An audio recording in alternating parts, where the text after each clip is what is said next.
President Raisi ছিলেন তেহরানের বৈদেশিক নীতির প্রতিমূর্তি, যা কঠোরভাবে ইসরায়েলের বিরুদ্ধে এবং অত্যন্ত নিষ্ঠার সাথে ফিলিস্তিনিদের স্বার্থ অনুসরণ করে। ইরানের অটল পররাষ্ট্রনীতির আরেক গ্র্যান্ডমাস্টার ছিলেন পররাষ্ট্রমন্ত্রী হোসেন আমির আবদুল্লাহিয়ান।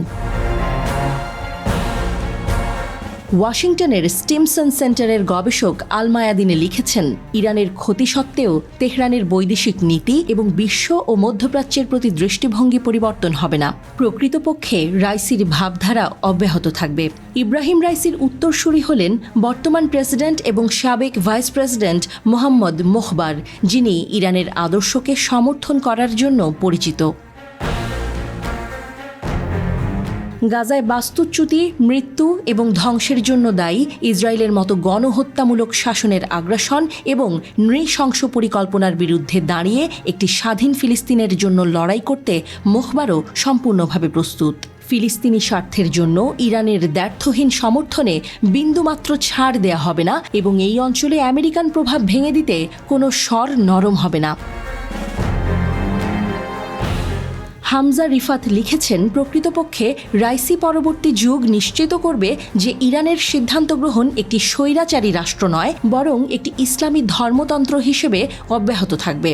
নীতিগতভাবে একটি ধর্মতন্ত্র পরামর্শমূলক সিদ্ধান্ত গ্রহণের সাথে ধর্মীয় আদেশকে একত্রিত করে, যা জাতীয় গুরুত্বের বিষয়ে বৈদেশিক বিষয়গুলির প্রতি দৃষ্টিভঙ্গিতে ঐক্যমত্যের অনুমতি দেয়। ঠিক এই কারণেই চীনের মধ্যস্থতায় সৌদি আরবের সাথে সম্পর্ক স্থাপন করেন রাইসি। ইসরায়েলকে চাপে রাখতে ইরান, চীন এবং রাশিয়ার মধ্যে বৃহত্তর অর্থনৈতিক এবং সামরিক সম্পৃক্ততা অব্যাহত রাখা হয়েছে।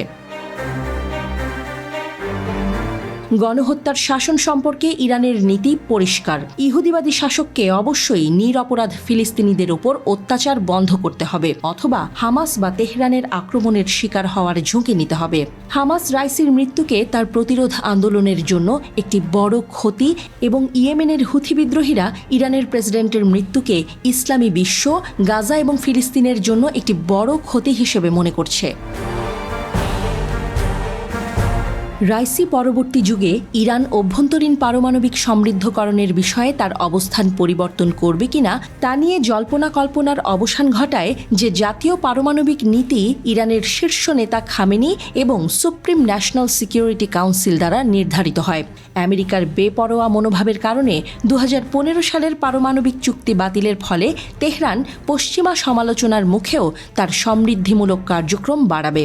বার্তাটি পরিষ্কার, যদি ইসরায়েল অস্বচ্ছ উপায়ে পারমাণবিক অস্ত্র তৈরি করে, ইরান নিজস্ব সমৃদ্ধকরণ কার্যক্রমের সাথে প্রতিক্রিয়া জানাবে। ইরানের জন্য এটি আগ্রাসন নয়, প্রতিরোধ এবং বাধ্যতার বিষয়। মধ্যপ্রাচ্যে প্রতিরোধ আন্দোলনের পরিপ্রেক্ষিতে হিজবুল্লাহর প্রতি সমর্থন অব্যাহত থাকবে, কারণ গোষ্ঠীটিকে একটি সন্ত্রাসী সংগঠনের পরিবর্তে একটি বৈধ রাজনৈতিক আন্দোলন হিসেবে বিবেচনা করা হয়।